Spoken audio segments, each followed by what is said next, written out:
I'm back with two-step equations. And we're back too. So we are very, very excited. So now you're going to have two-step equations. We just finished up one-step equations and you guys were pros. So for most two-step equations, you're going to undo or do the inverse of the addition or subtraction first as we're working to get that variable alone. Then we're going to have to undo either multiplication or division. Okay? So let's start with this example, Ms. Benson. We're going to jump right in. We're going to start this the same way as one steps, and we're going to draw a single line separating the left and the right side. Okay. Okay. We're going to find our variable, and then we're going to get rid of whichever I have, addition or subtraction. So whatever's not attached to the variable first. So I have a +3, which means what am I going to do to both sides? You're going to subtract 3 from each side.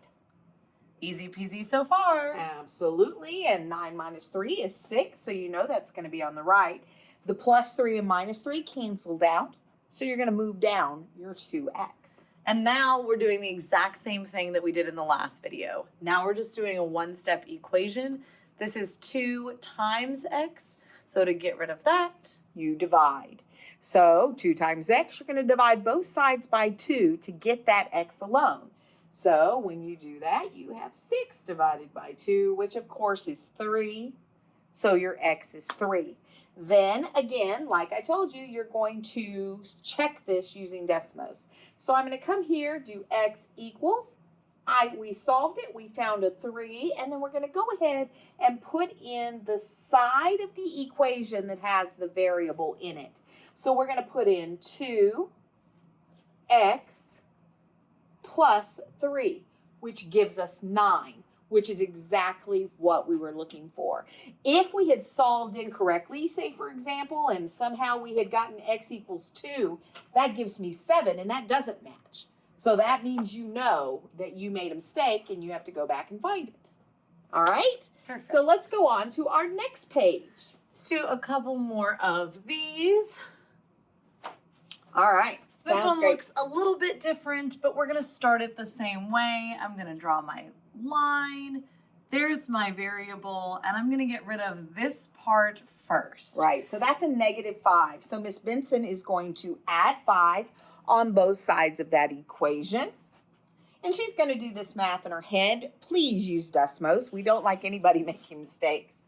So we have x divided by 2 left on the left, and we have 20 on the right. So that x is being divided by 2. So what are you going to have to do to both sides, Miss Benson? Multiply by 2. So she's going to multiply by 2 on both sides. That means the 2's will cancel. The x will move down. You'll end up with equals, and 20 times 2 is 40. Then again, you'll come here and you'll say, all right, but I got to make sure I'm right. So x equals 40 will be on your first line. You go to your next line, you're going to put in the side of the equation that has the variable. So I'm going to start here, and I'm going to put an x in my numerator, and then I'm going to put a 2 in my denominator. Tap to move over. -5, which gives me 15, and Perfect. We are correct. So let's go ahead and try the next one. Okay. The only thing different about this one is it's set up backwards, but we're going to solve it the same way. So I'm going to draw a line.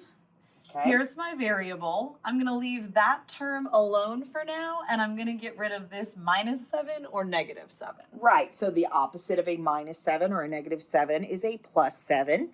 Again, we're going to do that on both sides. So 5 plus 7 gives you 12. And that remains on the other side is -3x. So let's look at that carefully. We want to make sure we understand that that -3 is being multiplied by x. So the opposite of multiplication is division. But you have to remember, it's very important, to divide by a -3. That's the only way to get that x completely by itself. So we'll put in 12 divided by -3, which gives us a -4 on the left. The -3's cancel out, and that gives you an x. So I'm going to, again, come over here, and I'm going to do x equals. And what did we get? -4. And then we'll put in the side of the equation that has the variable in it, which would be -3 x minus 7, we end up with 5, which is exactly what we ended up with, or what was there. So we know that we are correct.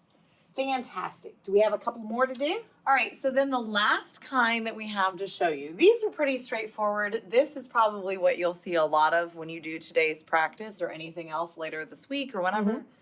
But every now and then, you will see a two-step equation that looks like this. It gets pretty tricky, but we have a great story that we tell that explains how you want to do this. So let's just look at this right now. These are called tricky two steps. That is a very mathy technical term. No, it's not. Miss Benson and I made that up.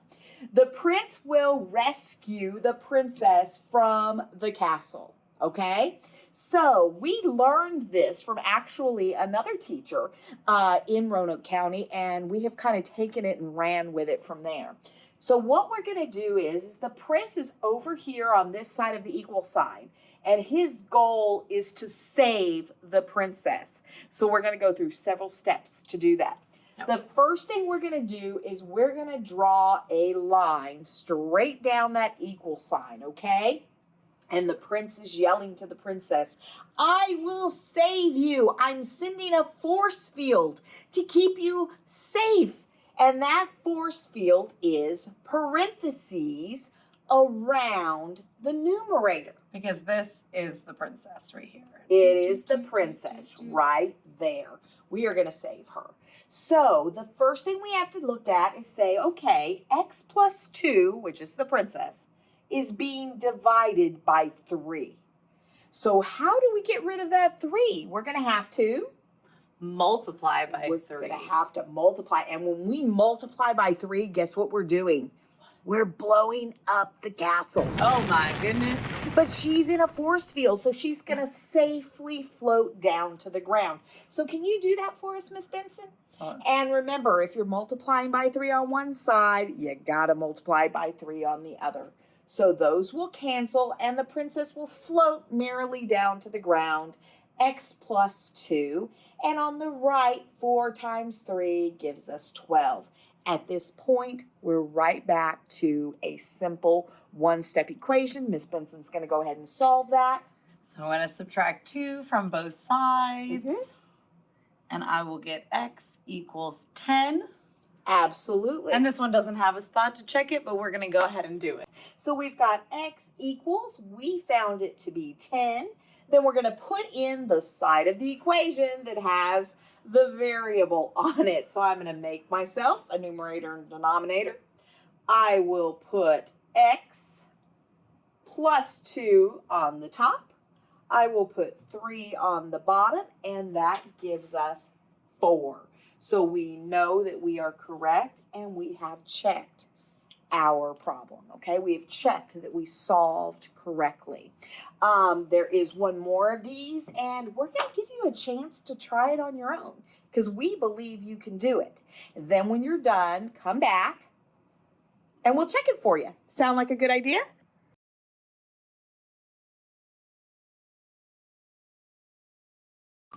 That was fun, wasn't it? Yeah, blowing up castles. Saving the princess. What Love else can you it. ask for? All right, so in the end, you should get x equals negative 13 as your answer.